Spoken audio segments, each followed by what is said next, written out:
Blue coats burst from the tangle of thickets and set up a line of fire into the exposed sides of the earthen walls. The enemy turned their fire towards our troops, on their flanks and away from us. I could feel our spirits lift. Then an officer yelled a command, "Hold your fire! Clear the way!"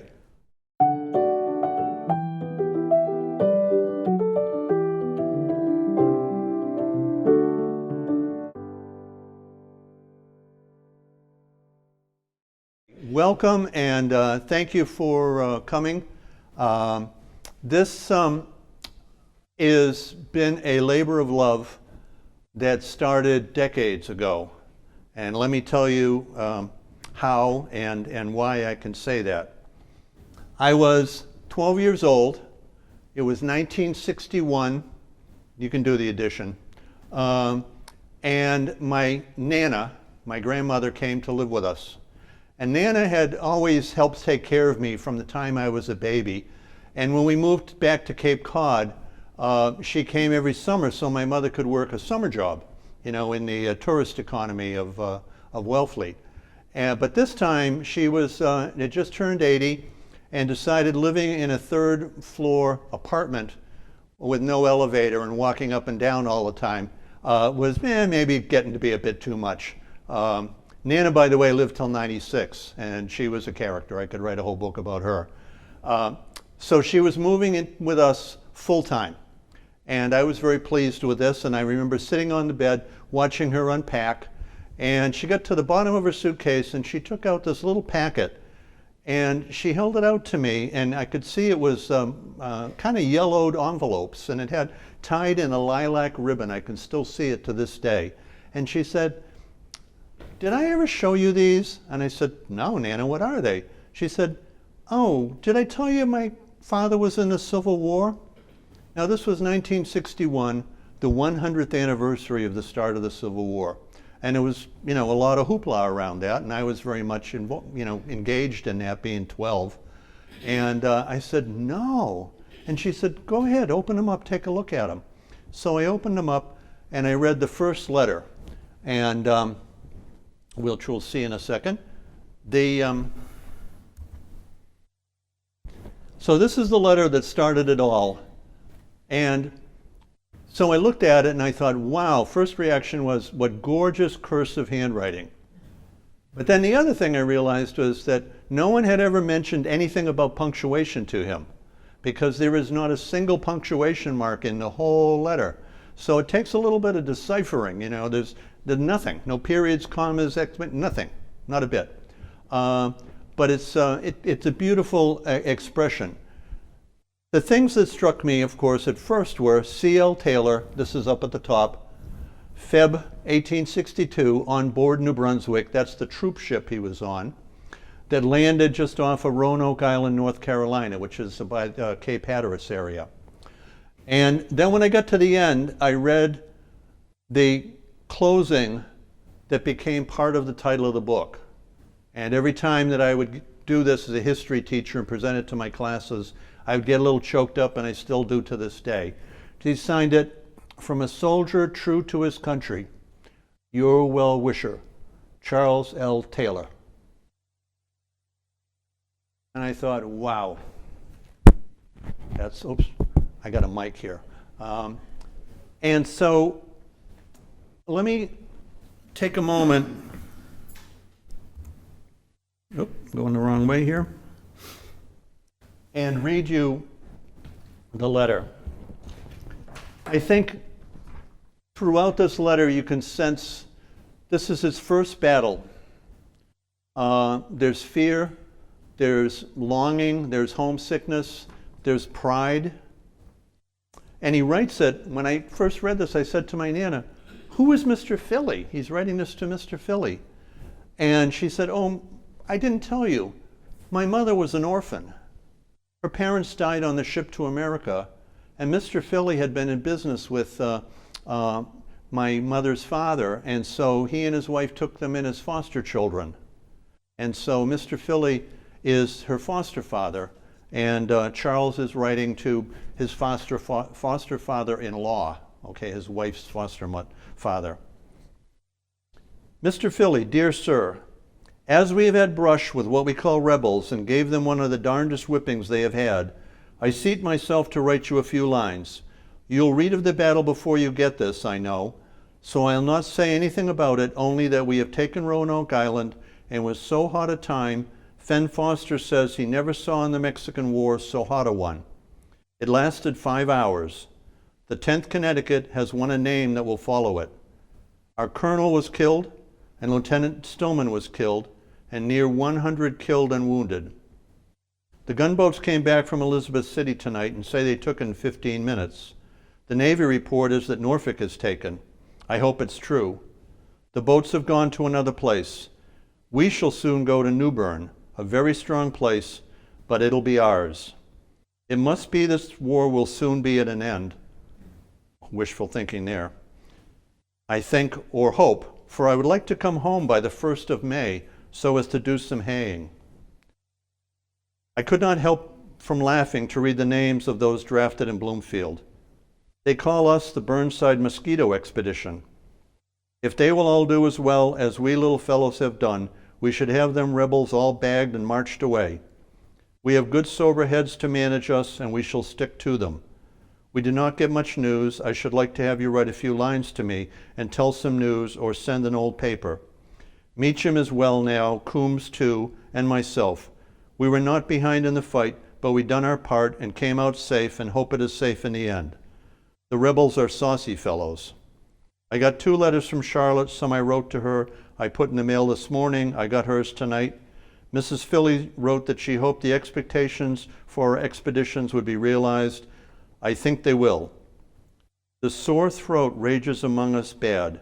Some have had the diphtheria and died. This sore throat is very bad.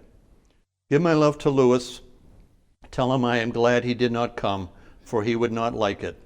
It is all I can do to do it. We don't suffer from anything to eat or wear. Uncle Sam is a good old man. Give my love to Mrs. Filley and Grandma, Louis, Lucy, Hattie, Charlotte, Mother, and my little Henry, and to yourself, please write, from a soldier true to his country and your well-wisher, Charles L. Taylor. So that's how I got introduced to the story of my great-grandparents.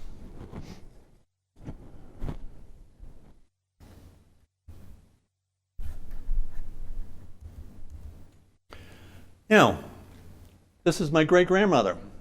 This is Nana's mother, the orphaned at 8 years old, and she was Charlotte Scales, and she was married at 16, which was not unusual in those days, to Charles Lambert Taylor, who was 28, and 3 years later, in 1861, she saw him enlist in October in the 10th Connecticut Volunteer Infantry Regiment with the rank of private. And then you can see in the family tree, I've had people who said, oh, you must mean your great-great-grandparents. And I said, no, there's only one great there. And that's because Nana was born 20 years after the Civil War and 12 years younger than her next younger sibling. And I'm the baby in my family. I'm another surprise baby. I'm 9 years younger than my next oldest sister. So we kind of skipped a generation that way. And my Nana, Charlotte's daughter, Nana's real name was Elizabeth Taylor, which we always kid her about because those of you old enough to know the famous actress. But she hated the name Elizabeth, especially when she got the nickname Lizzie. And I think that was because of Lizzie Borden. And so she never used Elizabeth. She always went by May Taylor and then her married name Riley. Now, the theme of this is actually kind of serendipity. I realized that many of these things I discovered about my family were serendipitous, or as I say, stumbling into good luck. So in 2009, I decided I wanted to explore and write about my great-grandparents. So I went to Bloomfield, Connecticut with my sister Judy and her husband Jack, and we had no trouble finding their headstones. And as you can see, it marks him as his final rank was first sergeant of his company, and with their ages and their deaths. And those headstones, those are more recent pictures. We've been back since, and we cleaned the headstones up. So having visited there, I took this picture with them. And now my daughter-in-law, Kara, who's not here to defend herself, but tough luck for her, she can be a bit of a wise guy. So I showed her this picture, and I said, that's me with my great-grandparents. And she looked very carefully, and she said, I'm not seeing a family resemblance. And I tried to give her a stony stare, but bad dad joke, didn't work. So anyway, now here's a little serendipity or an omen. Right behind my right ear on the left side there, that big, tall, shiny obelisk in the back, that's the Filley family burial ground area. You can see the Filleys were a big deal by the size of the obelisk back there. This picture was taken, I didn't know that was the Filleys back there. Later on when I looked, I said, oh my goodness, there's the Filley obelisk. So having done this, I realized I got to go to the Historical Society. Maybe they know something about, my great-grandparents, and they probably know something about the Filleys, since I discovered that the park in town in Bloomfield is called Filley Park, and the historic mansion in town is called the Filley House, and that there are a lot of roads called Filley Street, Filley Road, Filley Way, Filley Park. So I got a feeling the Filleys were a big deal. All right, so I walked into the Historical Society the next day. I keep doing the wrong side here. First thing that hit me, these portraits staring me right in the face as I walk in the door. A woman came up to greet me, and I said, that has to be Jay and Julia Filley. And she said, yeah, how did you know that? I said, they were the foster parents of my great-grandmother. She said, they had foster children? We never knew anything about that. We're trying to get the history of them. And so I told her, the story of my great-grandmother. And then I mentioned to her that my great-grandfather was in the Civil War, and I'd just been to the cemetery. And she said, oh, well, you probably want to talk to Fred Hesketh. He just wrote this book. And she grabbed a copy of the book, Bloomfield and the Civil War. And she said, he just published it last month.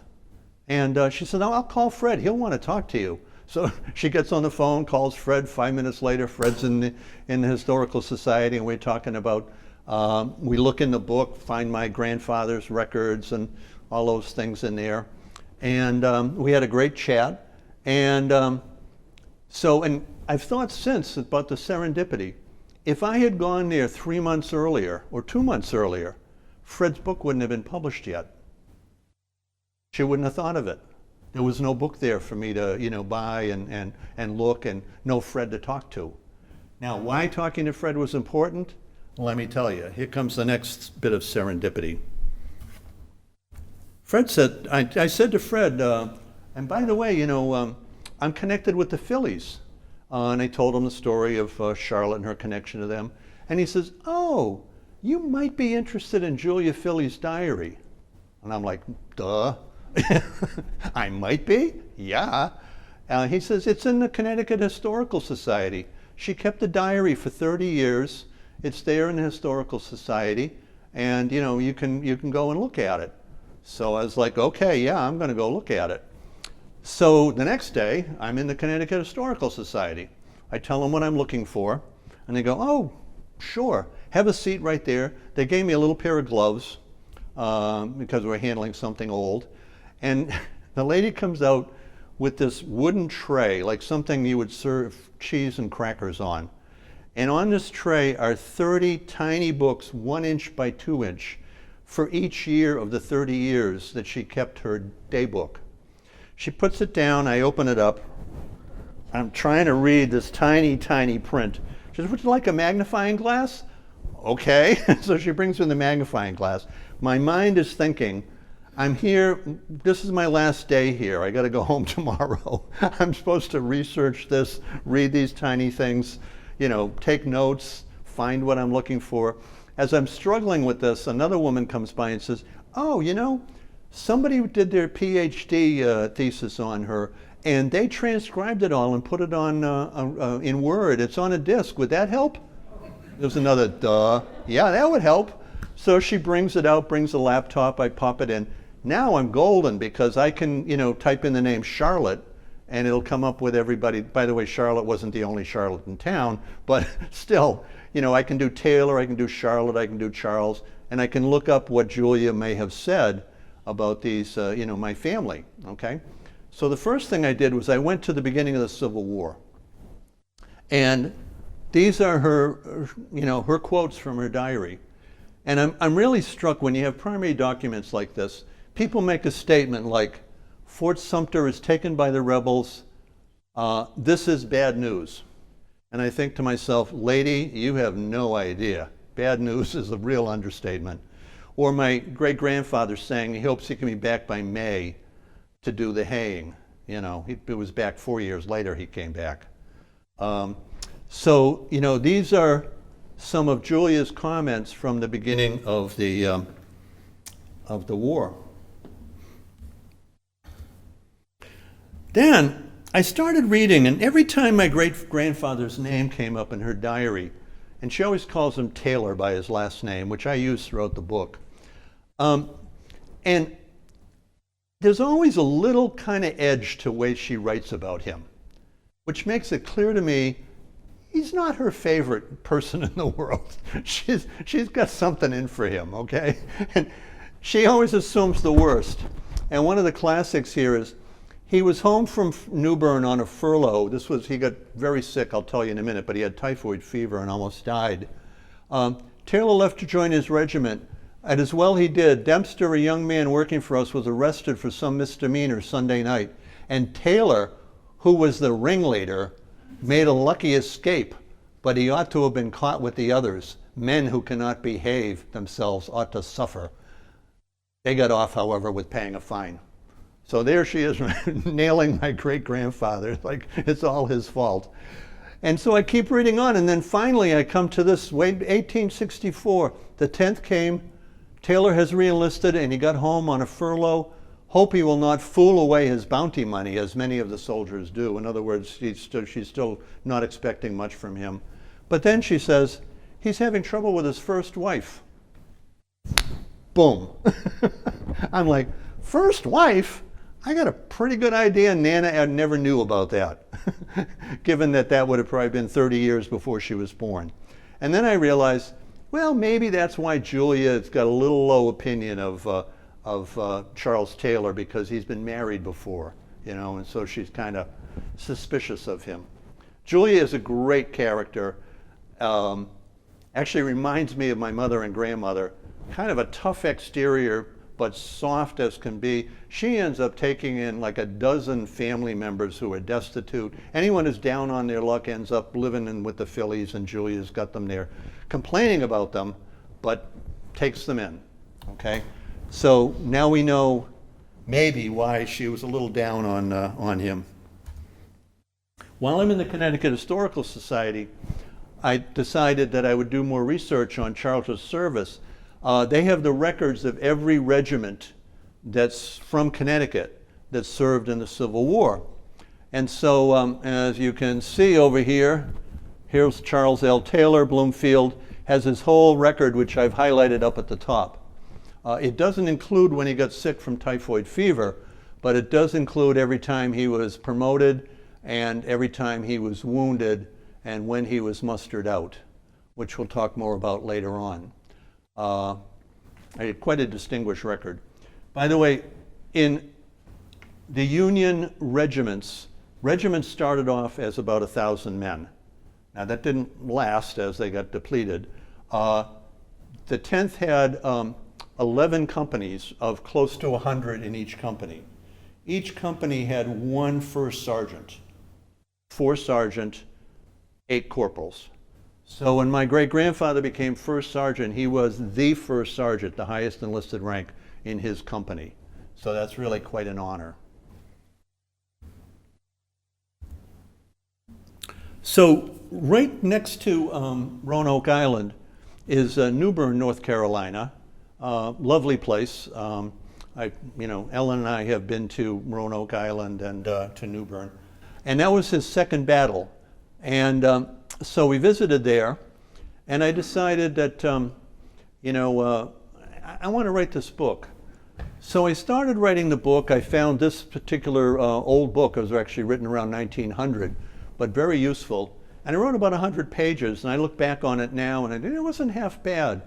But I reached a point where I knew I was not a good enough writer, and I didn't know enough about them to really do it justice, because I didn't want this to be just some memoir for, my family members. I really thought it had some potential to be more than that.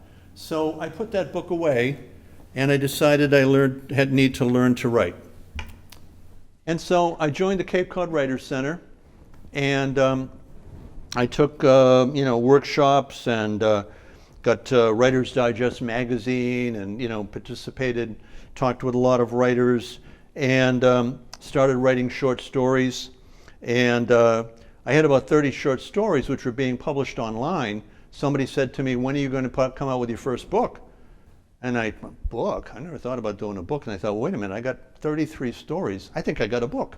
So I took the book and I published it as Wellfleet Tales. And they're kind of, I thought, in the old Yankee, Maine kind of old timer genre of me growing up in the 50s and 60s and frequently falling into Wellfleet Harbor or other escapades that ended up with me being embarrassed. And then it turned out to be a hit. I won't go into all of that, but it really took off in Wellfleet. My granddaughter, who's here tonight, asked me once if I was famous, and I said, well, I'm a little famous in Wellfleet. I'm a genre author. There's a little section of Cape Cod. So then I came out with Wellfleet Tales 2, or Confessions of a Wash-Ashore.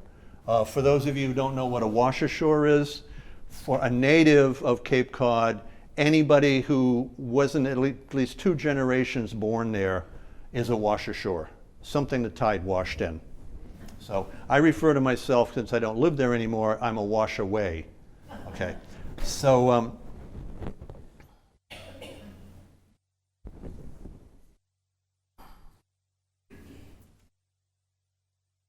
just catching my breath here for a moment.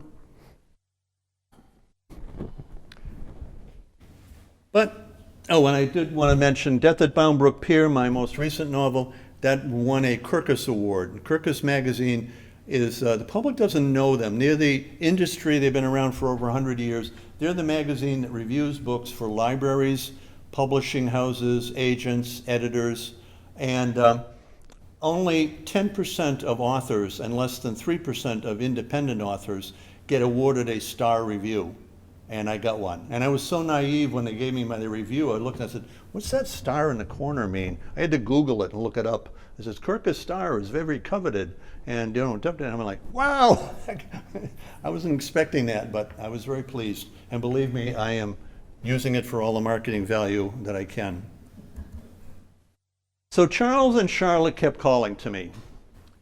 And I thought, I think I'm ready to go back to that. And meanwhile, the internet and Ancestry.com, I had learned an awful lot about my family, and I found a lot of the family records. And so Ellen and I, in 2022, we took a trip to Roanoke, North Carolina, to Roanoke Island, and went to New Bern. And more, what's that word?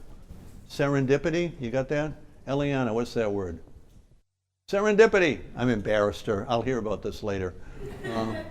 Grandfather thing.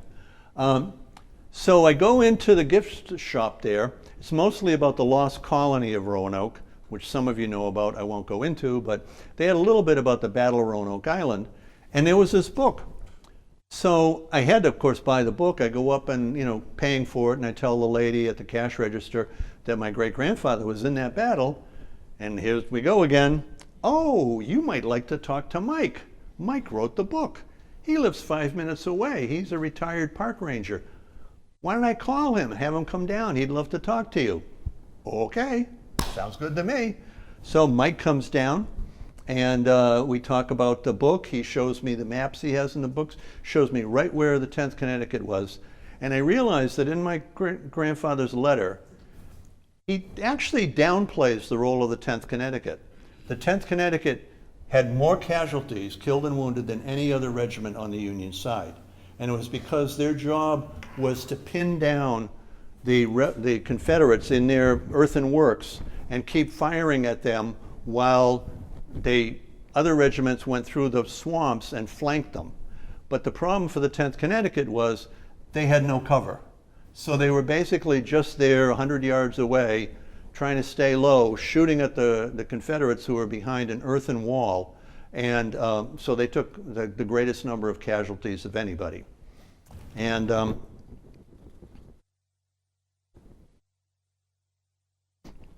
so I just want to show you a quick thing about the commanding officers that my great-grandfather had. The commanding officer of the Coastal Division, which was 3 brigades, almost 12,000 men originally, 10,000 participated in the attack on Roanoke Island, was Ambrose Burnside. One of the little funny things about trivia is that he became very famous because he was very successful early in the war with these victories. Later on, he got promoted and beyond his capabilities. He didn't want it, but Lincoln said, "No, I need you." And he was involved in some disastrous battles, and his reputation was sullied.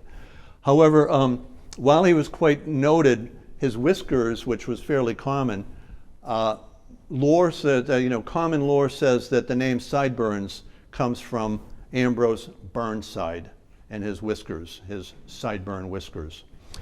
Now this is General John Foster, who was the general in charge of the 1st Brigade, which included the 10th Connecticut. And an interesting thing about him is in 1858, he designed the defenses of Fort Sumter. And 3 years later, in April 1861, he was the second in command when Fort Sumter was forced to surrender and the Civil War started. So he has a tie-in to many parts of the war. Now, when I wrote the book, I imagined what it must have felt like for my great-grandfather in his very first battle. And this is what I wrote. This is the start of the book. It begins, February 8th, 1862, Roanoke Island, North Carolina, Private Charles Lambert Taylor. I was soaked to the bone, chilled and sweating, crouched in a kneeling position, both feet and one knee several inches deep in standing rainwater. Getting wet didn't matter because I had been drenched by the torrential downpour of the night before. I wished I could lay down flat on my stomach, but the puddles would have dampened my powder, making it useless. So, like the rest of my regiment, I stayed as low as possible, a lesson we had learned in the first volleys when our regiment's commanding officer, Colonel Russell, and Lieutenant Stillman of Company A were both hit. Gunfire echoed in my ears. I continue on. Gunfire echoed in my ears and bullets hissed all around me. The air was thick with mist and smoke that left a burning thirst in my throat. I kept my head low as I rammed the mini-ball down the barrel. Sporadic grunts or groans marked another of my company who had been hit by rebel fire. My fear was numbed by hours in battle and physical fatigue, but I forced myself to keep going. I finished loading my rifle, cocked the hammer, and pointed the weapon toward the rebel earthen works. My eyes squinted down the barrel and lined up the sight, looking for a target. There was a tremble in my arm, a wobble in my aim, and a blurriness to my vision that hadn't been there 4 hours before. I thought I could feel the letter to Charlotte that was tucked under my uniform jacket, the letter that would go to her if one of those enemy bullets found its mark. The fatigue made my mind wander, and I cursed the people of Charleston, South Carolina, who had started this foolish war. I should be home in Connecticut with my wife and our 2 baby boys, preparing for the spring planting.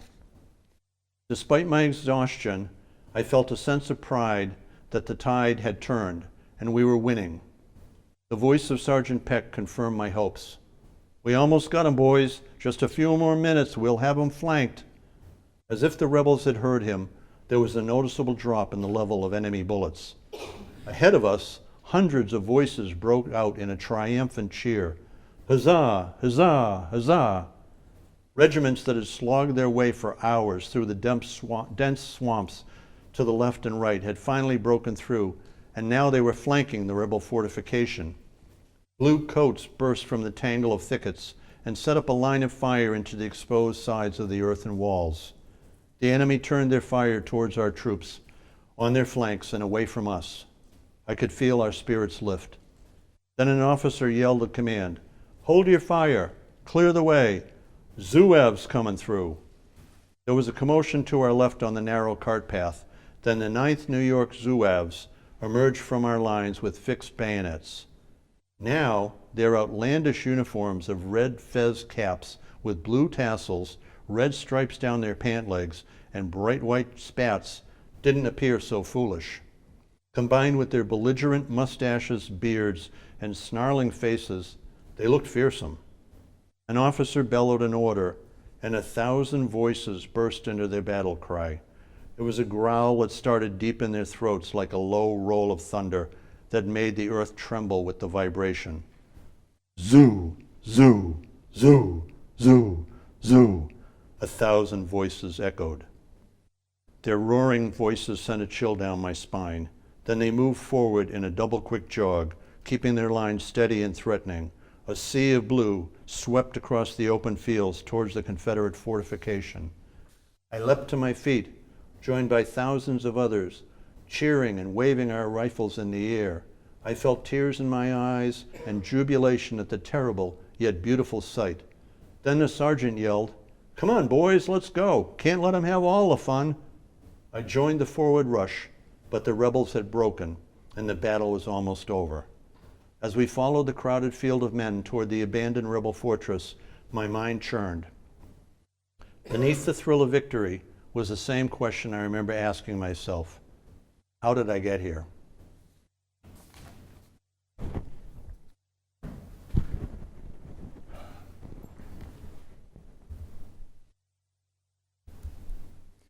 Now, after Roanoke Island, the next battle was at New Bern, and that was another victory, hard fought. The 10th was prominent in it, but they drove the Confederates away, and they took over New Bern, which was important because it was a major railroad junction and depot for supplying the Confederacy, troops. So this became their headquarters, and they settled into camp life. Now, the reality is, in the Civil War, that more soldiers on both sides died from disease than died from battle. And camp life, with terrible sanitation and lack of medical knowledge, like don't put the latrine upstream of the camp water, things like that, led to terrible bouts of diphtheria, all kinds of diseases, plus mosquitoes. In North Carolina swampy areas, we had malaria, and the worst was typhoid fever. That was deadly, and most people died from it. And Charles developed typhoid fever. And so he was sent home, and I actually found the archives of the New York Times, and I found this log of soldiers that came home from New Bern, sick and wounded, and Charles L. Taylor, the 10th Connecticut, he's down there somewhere, and being sent home. And I didn't go into this person, but if you look second from the top, S.J. Scales. That's Samuel Scales. That's my great-grandmother, her uncle, who also came over later from Ireland. And he was in the 10th Connecticut Regiment as well. He never went back to the war, so I assume he was wounded and sufficiently that he was unfit to return to duty. So Charles was home until late July, and he finally started getting better. He was ordered back to his company, and he returned. This is the second letter and the only other letter that I have that he wrote. And this he wrote July 24th when he returned to his company in New Bern. And I won't go into or read that letter, but one of the things that struck me about the letter, it was not as well written as the other one, not as well organized. It sounded like somebody who was depressed and maybe, not 100%. And in the letter, he mentions that he went to the doctor gave him some more quinine pills, which is what they gave everybody for everything, and wrote him a note to excuse him from duty for like another week, because even though he was good enough to be back to the regiment, he really wasn't 100% recovered yet. And so this is his letter home. Oh, and by the way, Mrs. Filley, once again not totally approving of him, she became skeptical, thinking that maybe he wouldn't get his bounty and bonus money because he'd been home on furlough. That she always expected the worst with anything involving him, I believe. Now, I'm going to jump to the Filley family for a moment. Jay and Julia Filley died right around the time my grandmother, Nana, was born. So Nana never knew them. So the Mr. Filley that she knew was their younger son, Alfred. And Nana became very close to Alfred and his wife, and she viewed him as like a grandfather, substitute grandfather figure, and was very close to them. And the Filleys had a dilemma. They were very patriotic, but they had two boys. Lewis had tried to join the 10th Connecticut with Charles Taylor, but his buddies didn't show up. And so without his buddies there, he had second thoughts and decided not to enlist at that time. And that's why in Charles' first letter he says, tell Lewis, he should be glad he didn't come. It's hard. However, now Lewis wants to join, his buddies are going to join, and Alfred's now old enough, he just turned 18, and he wants to join too. So the Filleys don't want both of the boys going off. And I learned this from a descendant of the Filleys, who is the Filley family historian. Another story I won't go into, of serendipity of how I stumbled across her. So she said what they did is they brought the boys in and they said, one of you can enlist and we'll draw straws. We won't pick, draw straws. Whoever, wins, loses, whatever you want to call it, can enlist. So Lewis, who was the oldest one and actually would have already been, ended up drawing the straw that he would join. And so he did, he enlisted. Now, unfortunately for Lewis, about a year into his service, he was captured and he became a prisoner of war at the infamous Andersonville. Now, some of you may have heard of Andersonville. It was notorious, horrible, horrible conditions, run, like a gulag or a concentration camp almost. Many, many thousands of Union prisoners died. Now, in some fairness, none of the prison camps were very good. The Confederacy, by the end of the war, was running out of food just to feed their troops. And so feeding Union prisoners was low on their list. However, Lewis was exchanged in a prisoner exchange. Another story, you'll have to read the book to find out, kind of fascinating.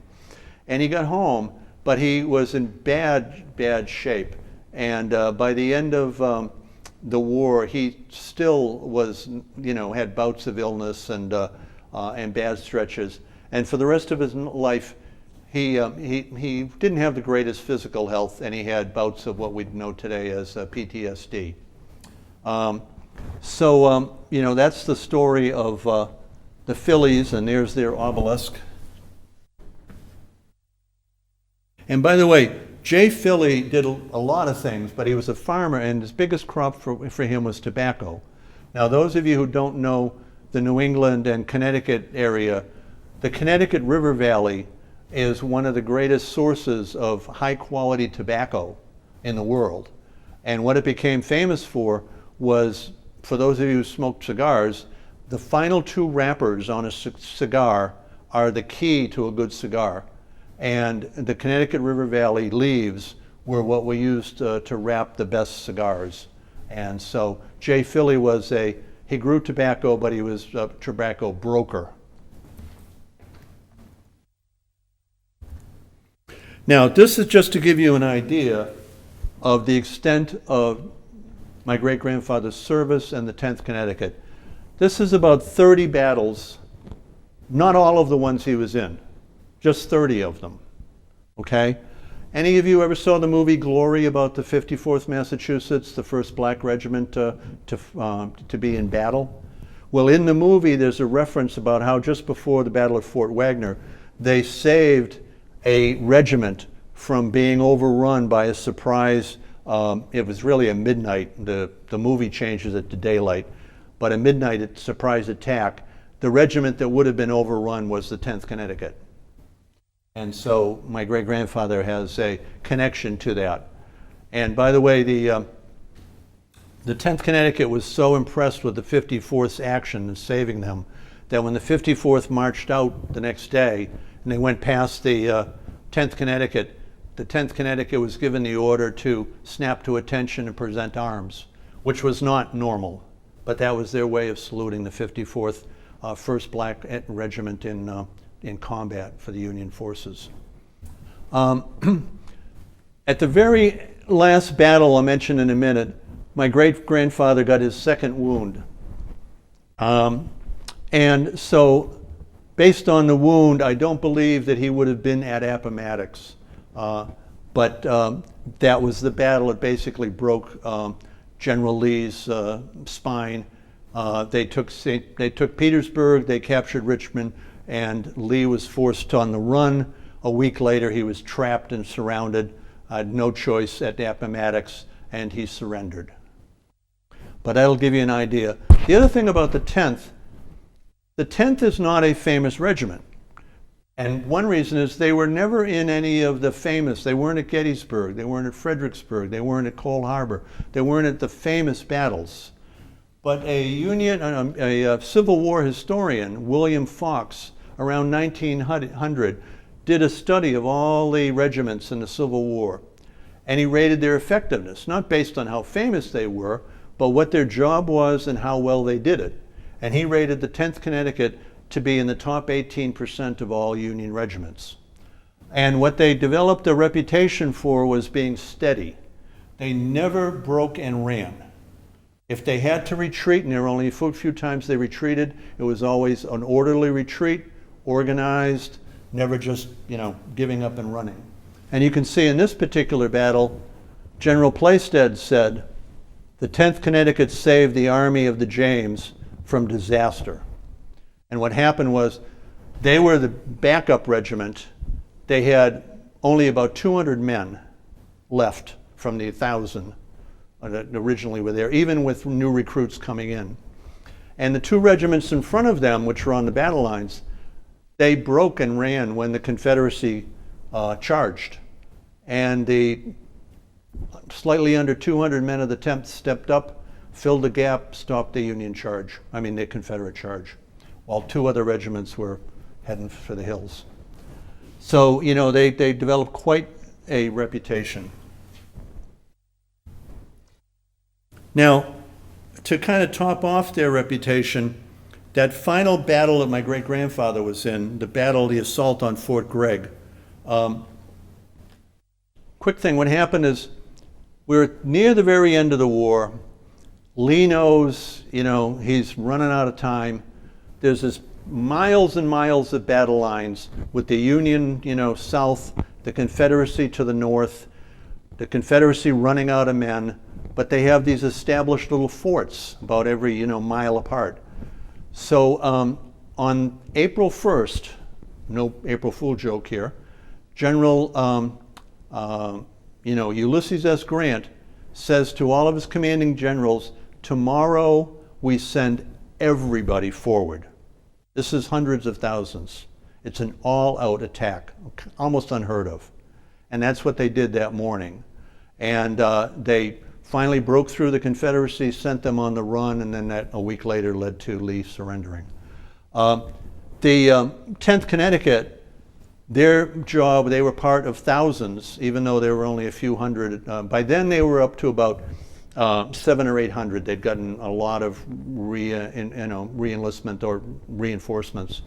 But they were the first regiment to plant their battle flag at the top of Fort Gregg. And their general rewarded them with this flagpole topper, a finial, with a globe and the eagle. And this is in the Connecticut State Capitol Rotunda. with their other battle flags. And there's the battle flag right there. And he said, "To the men of the 10th for their gallant conduct in the assault on Fort Gregg."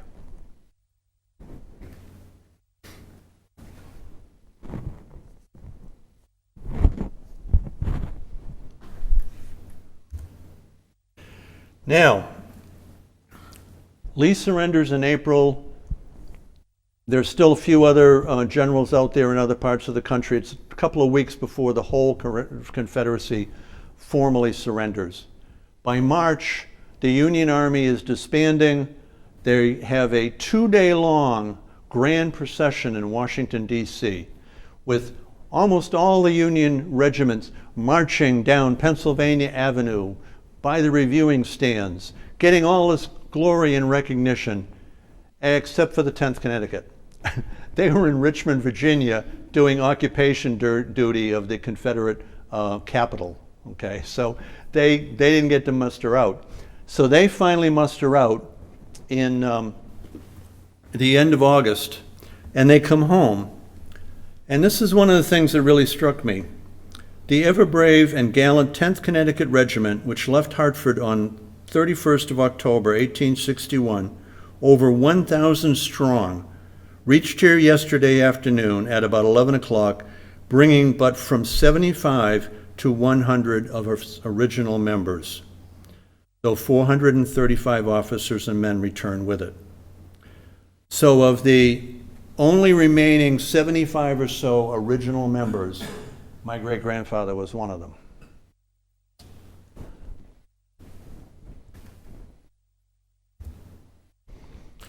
So I'd like to read you, this is the end of the book, almost. There is an epilogue I wrote, but this is the final chapter. And this is what I imagine Charlotte might have been thinking.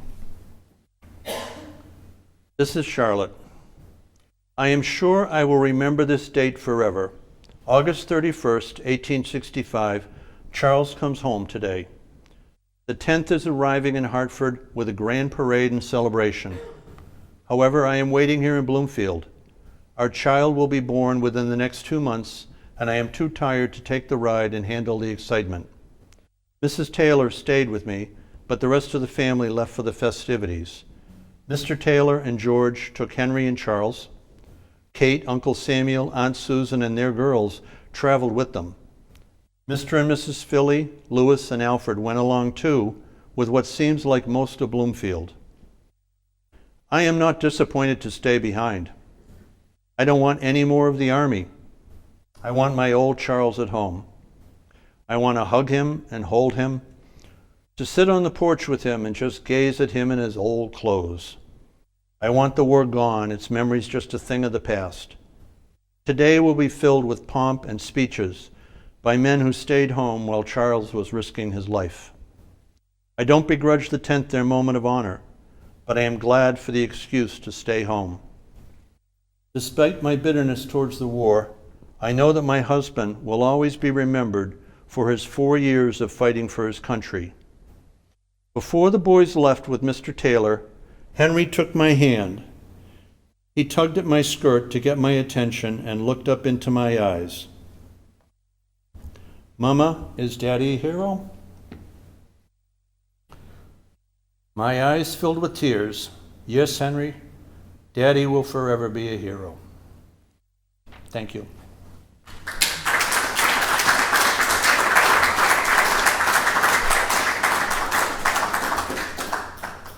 Thank you. Any questions, comments, anything people would like to ask me about? We might have you use the microphone. Really? Yes, Paul. Is the whole book factual, or is it factual in stuff? I would say about 90% factual. There were a few scenarios I created. For example, at the end, it's true that Charlotte, when they came home, Charlotte would be about 7 months pregnant. Okay, so then I'm tracing it back 7 months, and I'm going like, how did Charles get home? Well, it turns out that just before then was when the 10th was down to about 100 men. They were actually taken out of battle, put on a ship, and shipped up to New York to potentially provide security duty for the presidential election, in which Lincoln was overwhelmingly reelected, fortunately. And then they were sent back and kind of mixed into other battalions because there were like only 100 of them or less. So what I did is, that was when Charles got promoted to first sergeant. So I created a scenario where he stayed in Hartford, Connecticut, and assisted in the beginning training of all these hundreds of new recruits that were being brought in to reconstitute the 10th up to 800 men from 75 or 100 that was, it was down to. So there are a few little scenarios that I thought made sense. They were plausible, but almost all of it is factual. It's based on my research, and a lot of it is based on Julia Filley's diary. What I've done is I've taken the diary and used that as kind of my roadmap for the book. And many of the chapters start with quotes from Julia Filley's diary about what was going on at the time. And then, of course, the thing that makes it historical fiction rather than just history is that the conversations, of course, are invented. The interactions are invented. But almost every character, 98% of the characters are real.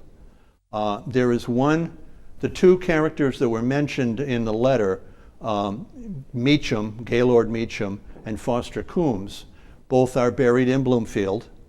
And this is actually, I felt like I got punched in the stomach when I found this.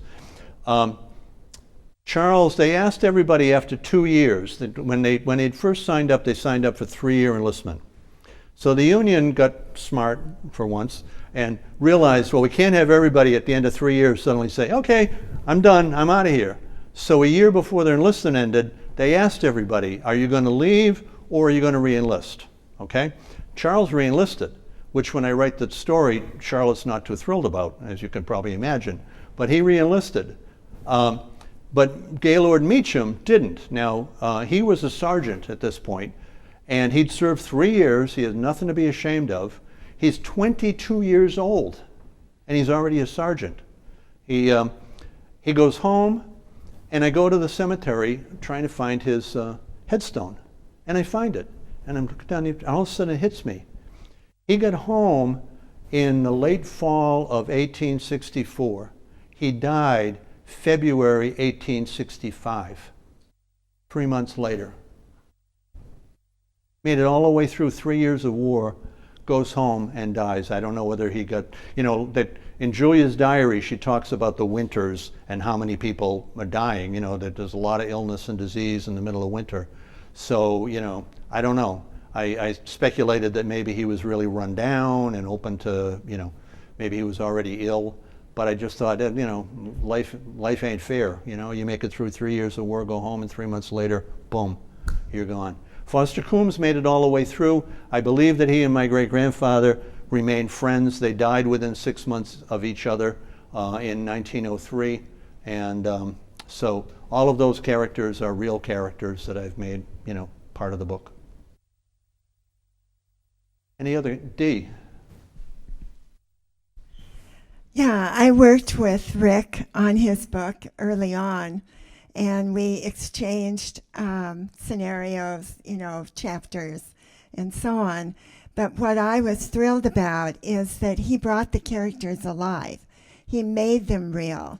And yes, we aren't sure about the actual conversation, but those characters came alive. And I was thrilled that Charlotte came alive. That, we're not just working with the war, but we're also bringing back how people were left behind and how they coped. And I'm doing my grandmother's diary, and she lived in Wyoming on a ranch. And I'm doing the same thing, trying to envision her life as it was in those days. So to me, that's important, to bring everybody alive and make them real as possible. Thank you, Dee. And those are things that Julia Filley's diary talks about, how, you go into Hartford and you can't find a cobbler because the cobbler went to war, and that all these things. And so I create a scenario, actually. One of the things my grandmother said in her oral history, was that her father, Charles, Taylor, ended up having a cream route. He would transport, he was basically, like a teamster. He would take the cream from the farms and bring it to the creamery in Windsor, the next town over.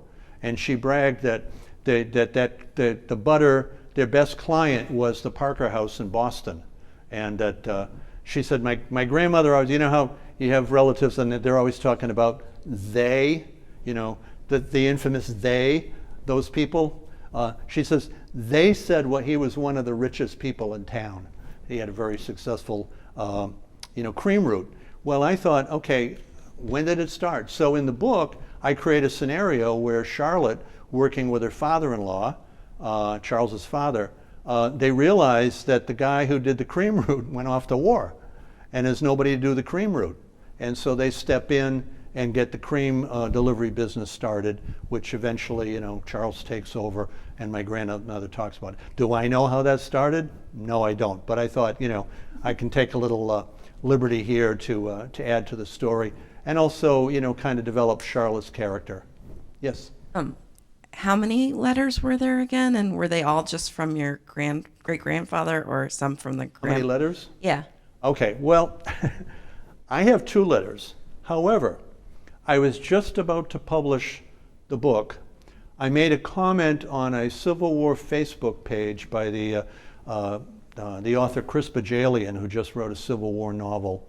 And somebody saw it and said, oh, my friend, here we go. What's that word, folks? Serendipity, right? My friend has 99 letters from his great-great-grandfather who was in the 10th Connecticut. And I'm like, okay, I'm not publishing the book tomorrow. I got to see those letters. So Christopher Peck, I connected with him. He sent me the letters, and in an email, and he had transcribed them all. I'll put them all in Word. And his great-grandfather was in Company I, and he came in right after the Battle of New Bern as a replacement. And so the letters, they were from the perspective of Company I, so it didn't exactly fit, but some of the things he said, I worked, went back into the book and worked them in. So you could say it was, about 100 letters in a way that I've used, but only 2 from my great-grandfather. Julia Filley's diary, however, is the major source of information. And she, I could write a whole book about her. In fact, I'm going in November to Bloomfield. They're doing a big event there because Bloomfield's really into the Phillies. And we're talking about maybe a year from now doing perhaps a week like artist in residence thing where they have a whole week with the school departments and everything involved in a Bloomfield history week and focusing on the Phillies and other things. And the female people told me have said things about my female characters, and I said, well, I based them on my grandmother, my Nana, my mother, and I could probably throw Julia Filley in there as well, who were very strong, independent, tough-minded, but underneath soft as marshmallows. Great models of women to use, in my books when I'm writing. So thank you for the question. Julia Filley's, these little things were really more of a day book, what they would call. And it was her way of just jotting down what she did. Now, a lot of it was like we canned vegetables, okay? The other thing, though, that's interesting is Charlotte, my great-grandmother, she paid her to come help her often because she was always short on help.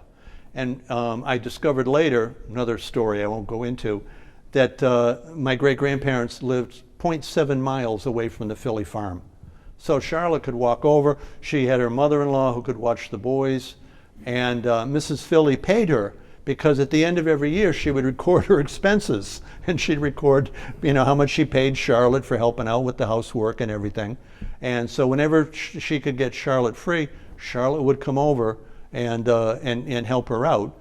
And not just intruding as her foster mother, she always paid her, for the work. But the purpose was religious.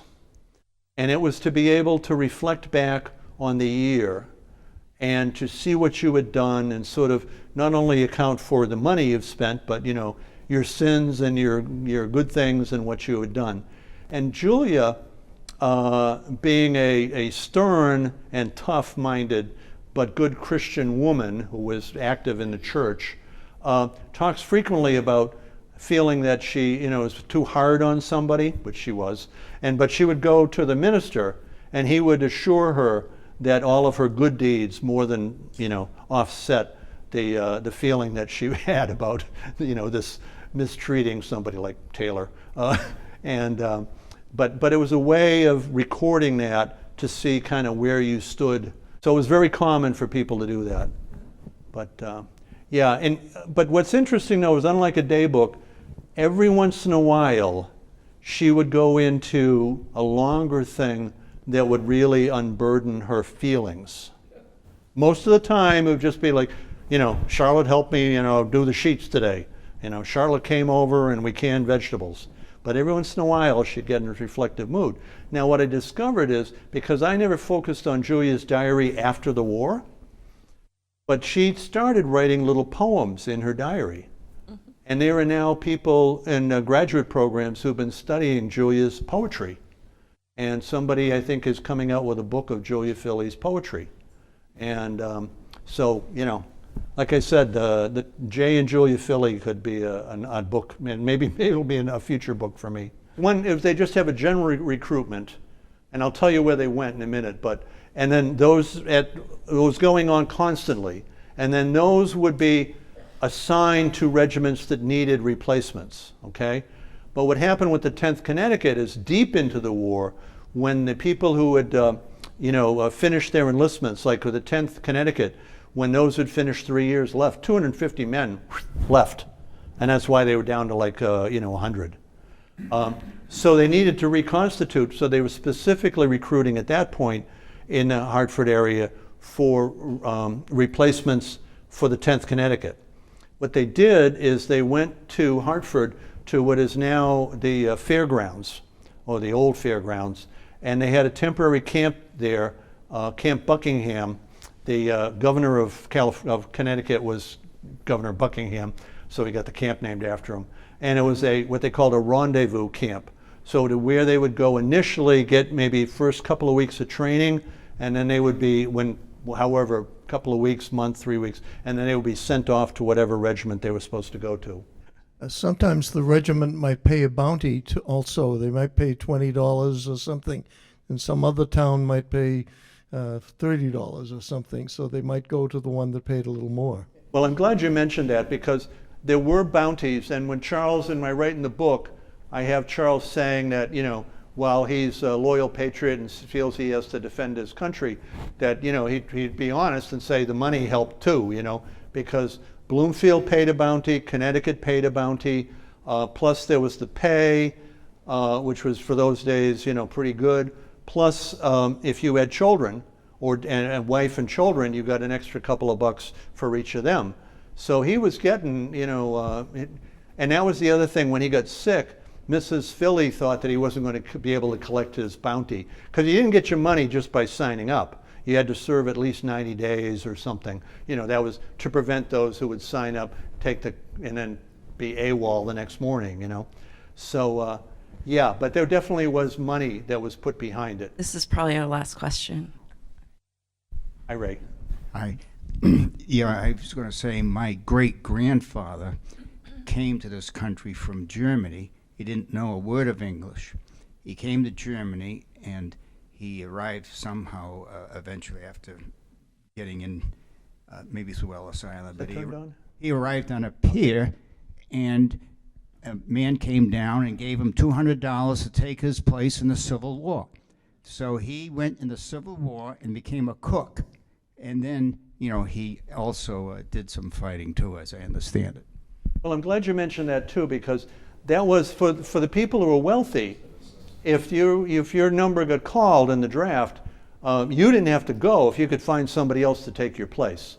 And they wanted a body, and so there were people who were paid.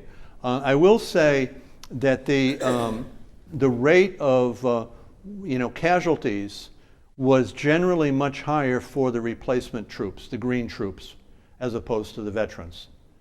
For obvious reasons, the veterans knew what to do, how to behave, all that kind of stuff. For many of the green troops, they had minimal training, and then they got thrown right in there. And that, in some cases, that's I think what happened with the 10th Connecticut, because they had been recruited together. Many of them knew each other. They were friends, neighbors, and so they went off and they had a couple of big victories. They gained confidence. They gained strength, and then there were other regiments that were coming in that were all totally green, thrown into terrible battles, and frequently they would break and run. They would panic, throw their weapons away and run. And I have my grandfather talking about when he's helping to train the troops, saying, the most likely way to get killed is to turn and run. You may feel like it, but that's when you're most likely going to get it. Stay the course, and try and hang in there. And I think that's why the 10th developed this reputation of just always being steady, never breaking, never running, plugging the gap, filling in, holding the line, because they had been there for so long. And like I said, starting with 2 great victories, and they outnumbered the rebels at Roanoke and New Bern. They outnumbered them like 4 or 5 to 1. Okay, but still, as he wrote, if you're doing an assault on a fortress, you better outnumber them because they're behind walls and you're out in the open. So if you don't, the first wound my great-grandfather got was in a battle where some general, I believe it was General Ames, decided, he misinterpreted his orders, he said, decided to attack a rebel fortification that had about 2,000 men, and he attacked it with less than 1,000 of his own men. And despite that, the 10th Connecticut actually was part of the group. They got to the top of the parapet, even though they were outnumbered 2 to 1 and they were the attacking force. And they almost took it over. And that was where he got his first wound. It was hand-to-hand combating. His wound was reported as nose. So the way I write it is he probably took a rifle butt to the face because there was hand-to-hand combat. Okay. Well, thank you very much, everybody. I really appreciate you coming out.